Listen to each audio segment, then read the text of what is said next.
ఎన్నికల సమయం దగ్గర పడుతున్న కొద్దీ రాష్ట్రంలో రాజకీయం మరింత వేడెక్కింది. ప్రస్తుతం చూసినట్లయితే భూపాలపల్లిలో కూడా మరింత రాజకీయం వేడెక్కింది. ప్రస్తుతం మనతో పాటు మహాకూటమి అభ్యర్థి అయినటువంటి గండ్ర వెంకటరమణారెడ్డి గారు మనతో పాటు. సార్ చెప్పండి, నిన్న జరిగినటువంటి రాహుల్ గాంధీ సభ ప్రజల లోపల ఎలాంటి జోషం నింపింది, ప్రజల లోపల ఎలాంటి స్పందన ఉంది? నిన్న జరిగిన సభ ఎన్నికల సభ కంటే మేడారం జాతర అన్నట్టు వచ్చింది. పెద్ద ప్రజలు తరలి వచ్చింది. సభ విజయవంతమైంది. ప్రత్యర్థుల గుండెలలో రైలు పడదు. కాబట్టి ఎన్నికలలో గెలవలేమని ముందే యాక్సెప్ట్ చేస్తున్నది కనబడుతూ ఉంది. ఖచ్చితంగా ఎన్నికల్లో ప్రజలు స్పష్టమైనటువంటి తీర్పు కాంగ్రెస్ పార్టీకి ఇవ్వుతూ ఉన్నారు. కాంగ్రెస్ పార్టీ అభ్యర్థి గెలుపుకోవడం ప్రజాకూటంలో ఉండేటువంటి అందరికీ సహకారం చేస్తూ ఉన్నారు. ఎందుకంటే ప్రజలకు ఏదైతే ఆశ ఉండనో ఆ ఆశ బొమ్ము చేసింది. కాబట్టి ఎప్పుడైనా ప్రేమ కంటే కోపం బలం కదా. కోపంగా ప్రజలు కాంగ్రెస్ పార్టీని గెలిపారని ఆలోచన చేస్తూ ఉన్నారు. కాంగ్రెస్ పార్టీ మేనిఫెస్టో కూడా చాలా ప్రజలకు గుండెలను ఆకట్టుకునే విధంగా ఆ విషయాన్ని రాహుల్ గాంధీ గారు నిన్ను సభలో ప్రస్తావన చేయడం. ఈ రాష్ట్ర ప్రభుత్వం అటవీ హక్కుల చట్టాన్ని ఏ రకంగా దుర్వినియోగం చేసింది, సింగరేణి కార్మికులకు ఏ రకంగా మోసం చేసింది, గిట్టుబాటు జరిగిన రైతులకు ఇవ్వకుండా ఎట్లా రైతు సమస్యలు గాలి వదిలేసింది, నిరుద్యోగులను ఓట్లేయించుకొని ఏ రకంగా మోసం చేసింది, అన్నీ కూడా వారు చాలా చెప్పడం జరిగింది. తప్పకుండా అర్థం చేసుకున్న ప్రజలకు రేపు 7వ తారీఖు నాడు జరిగే ఎన్నికల్లో తీర్పు ఇవ్వబోతారు. చివరి ప్రయత్నంగా కేవలం డబ్బుతో గెలవాలని చివరి ప్రయత్నంగా ఓటుకి ఎన్ని ఇవ్వాలని ఈరోజు లెక్కలు కడతారు.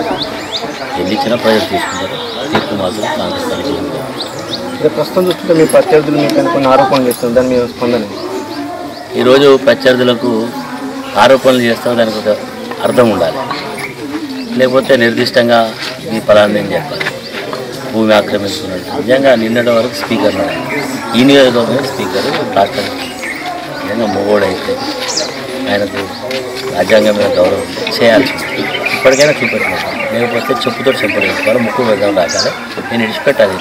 ఎలక్షన్లు అయినా కూడా వీళ్ళ మీద డిఫర్మేషన్ సూటు. ఎందుకంటే ప్రజలకు తెలుసు, నేనేదో నా వ్యక్తిత్వం తెలిసిన తర్వాత ఈ పిచ్చి కుక్కలు మాట్లాడే మాటలకు నేను ప్రజల్లోనే తెలుసుకుంటామని వదిలేసిన. ఈరోజు ఇంకా ప్రత్యర్థులు కొన్ని తప్పుడు ఆరోపణలు చేస్తాం. ఒక పెద్దవాళ్ళని ఎవరైనా గౌరవిస్తే నిన్న ఆమె కీర్తిరెడ్డి జంగారెడ్డి మా తండ్రి అనేది చెప్తున్నాడు. చెంప చెల్లుమంటారు అట్లాంటి మాటలు, అట్లాంటి తప్పుడు మాటలు మాట్లాడితే. ఆమె కూడా మా బంధువే, మాకే ఓటు అని తిరుగుతామని చెప్తున్నాడు. కాంగ్రెస్ పార్టీకి ఓటేమని చెప్తుంది. కాంగ్రెస్ పార్టీ గుర్తు మాది వెంకటరమణారెడ్డి నెంబర్. ఆడ ఒక ఫోటో ఉంటుంది, దాని గురించి ఎందుకు మాట్లాడతారు? పిచ్చి పిచ్చి మాటలు మాట్లాడితే ఇంకో ఇండిపెండెంట్ కూడా ఎక్కువ మాట్లాడుతున్నారు. అసలు వీళ్ళు నాకు వాళ్ళకి అసలు పోలిక. వీళ్ళు ఎంత, వాళ్ళది ఏంది, చారేంది, సత్యనారాయణరావు ఏంది, కీర్తిరెడ్డి, వీళ్ళు మాట్లాడే ముందు వాళ్ళు ఏందో వాళ్ళ భక్తిందో వాళ్ళు కానీ తప్పుడు మాటలు మాట్లాడితే ఇది 4 రోజులు వినడానికి ఉంటుంది. తర్వాత ఏముంటుంది? బాగుండదు. రాజకీయాల్లో కొన్ని విలువలు ఉండాలి. అధికారం ఉండవు కానీ కొన్ని నైతిక విలువలు ఉండాలి. అవి లేకుండా ఉంటాం. దాని గురించి ఏది పడుతుంది మాట్లాడదామంటే ప్రజలు రిసీవ్ చేసుకోవాలి. అసలు వాళ్ళకి తెలియదు ఏంటంటే ఏదో ఆరోపణలు చేస్తే మనం గెలుస్తామని అనుకుంటున్నాం. ప్రజలు చాలా నిశ్చితగా దేని దాని పాలన నీళ్ళ అన్నట్టు చూస్తారు. కాబట్టి ఎన్నికల్లో వాళ్ళు గుణపడడం తప్ప. మీరు ఎక్కువగా రైతుల పక్షపాతిగా ఉన్నారు. రైతుల కోసం దీక్ష చేసిన సందర్భాలు కూడా ఉన్నాయి. ఇప్పుడు రైతులకు ఎలాంటి స్పందన ఉంది? మీరు చూస్తూ ఉన్నారు. కాంగ్రెస్ పార్టీ ఉన్నప్పుడే రైతులకు మేలు జరిగింది. గిట్టుబాటు ధర, రుణమాఫీ, పత్తి విత్తనాల ధర తగ్గియడం, ఉచితంగా కరెంట్ ఇవ్వడం, ఇవన్నీ కూడా కాంగ్రెస్ పార్టీ అమలు జరిగినాయి. కానీ 4.5 ఏళ్లలో ఒకనాడు రైతుల గురించి ఆలోచించినటువంటి పాలకులు చివరికి రైతు బంధు పథకం అది కూడా ఒక అపాస్యమై చాలామంది పాస్ పుస్తకాలు రాలి, 4,000 ప్రోత్సాహం రాలి. ఈరోజు రైతులకు కోపం వచ్చే పరిస్థితులు ఉంది. చాలా మంది గ్రామాలలో మరి కౌలు రైతులు కూడా ఉంటారు. కౌలు రైతుకు ఏం ప్రోత్సాహం లేదు. మేము వస్తే కౌలు రైతులకు కూడా ఈ రైతు బంధుని కొనసాగిస్తామని చెప్తున్నాం.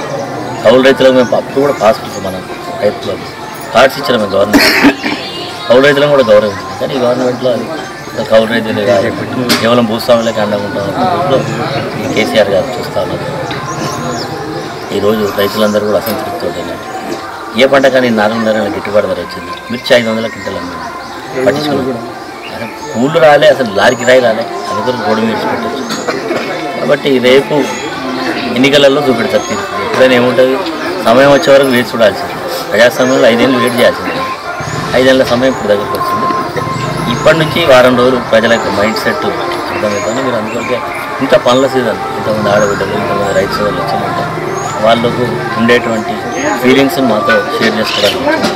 తప్పకుండా రైతులే ఈ ప్రభుత్వాన్ని ఇంటికి పంపిస్తారు. నిరుద్యోగ యువత కష్టం. నేను రాజకీయాల్లో ఉన్నంత వరకు రైతులకు ఏ ఇబ్బంది ఉన్నా అండగా ఉంటా, రైతు సంక్షేమానికి పనిచేస్తాను. రైతు కూలీలకు కూడా రైతు రాజ్యం బాగుంటే కూలీలు కూడా బాగుంటాయి. ఎప్పుడు కూడా రైతు కూలీలు మా ఆసామి బాగుండాలి, వాళ్ళు బాగుంటే మేము బాగుంటాం. ఎందుకంటే షేరింగ్, నిజంగా చెప్పాలంటే వచ్చిన ఆదాయాన్ని అందరూ పంచుకోవడం. కూలీల కింద, రైతు కింద అందరూ కూడా. రైతు ఇప్పుడు ఆ సిస్టమ్ లేదు కానీ ఒక రైతు పంట పండిస్తే అందరు పోయి తీసుకొచ్చుకునేవాళ్ళు. మా రైతు బాగున్నారు, కుమ్మరోళ్ళు, కమ్మరోళ్ళు, గోబీ కానీ మంగళవాళ్ళు అంటే ఆ రోజుల్లో డబ్బులు ఇచ్చేది లేదు. సంవత్సరానికి ఒకసారి వాళ్ళు పంట మీదనే ఇచ్చేది. గౌడు ఆయన తెచ్చుకునేది. అందరూ షేరింగ్ అన్నాడు, పంటలో షేరింగ్. మక్కలు వండుతుంది, కందులు వండుతుంది, వడ్లు వండుతుంది. అప్పటి నుంచి డబ్బులు సిస్టమ్ అంటే డబ్బులు కూడా అంటే అమ్మకొచ్చి మా డబ్బులు. కాబట్టి రైతు బాగుంటే వ్యవస్థ అంతా బాగుంటుంది. అది ఫండమెంటల్. ఆ సిస్టంలో రైతులు బాగుండాలి. మీకు చివరిగా మీకు నియోజకవర్గ ప్రజలకు ఏం చెప్పాలంటే ఓటింగ్ దగ్గర పడుతుంది. ఈ నియోజకవర్గం నేను ఎమ్మెల్యేగా ఉన్నప్పుడు చాలా సమస్యలతో, రోడ్లు లేక, బ్రిడ్జెస్ లేక, రైతులకు సరైన కరెంటు సౌకర్యం లేక ఇబ్బందులు ఉన్నాయి. ఆ రోజు 5 ఏళ్లలో అంతా తెలంగాణ ఉద్యమంలో కూడా కొన్ని బ్రిడ్జెస్ కానీ, రోడ్స్ పెడల్ కార్యక్రమం కానీ, వర్కాల భూపాలపల్లి రోడ్ కానీ ఇవన్నీ చేయించడం జరిగింది. తర్వాత ఇప్పుడు ఏమైంది, 4.5 ఏళ్ళు మన పాలకులు వచ్చింది. ఆయన ఎంత హోదా వచ్చింది కానీ హోదాకు తగ్గట్టు పనిచేయలేదు. నేను రేపు అయితే ఇది కేవలం జిల్లా అని 3 తగ్గించు, కానీ జిల్లా కార్యాలయం కాదు, అవి పూర్తి చేస్తాను. ఒక మంచి మార్కెట్ యార్డ్ను ఇక్కడ ఉన్న రైతుల ఉత్పత్తులు అమ్ముకోవడానికి భూపాలపల్లి మార్కెట్ యార్డు, ఒక ఆటో నగర్, ఒక బైపాస్ రోడ్డు, అదేవిధంగా ఒక మెడికల్ కాలేజీ, ఇంజనీరింగ్ కాలేజీ, తర్వాత కావాల్సినటువంటి ఇన్ఫ్రాస్ట్రక్చర్ డెవలప్ చేయడానికి చేయాల్సినటువంటి కార్యక్రమాలు, under drainage system, water facilities, roads ఇవన్నీ చేయడంతో పాటు లిఫ్ట్ ఇరిగేషన్ స్కీమ్స్, ఎస్ఆర్ఎస్పి వాటర్ని దేవాదులకు లింక్ చేస్తూ వాటర్ తీసుకుంటున్నాను. ఇవన్నీ నా మదిలో ఉన్నాయి.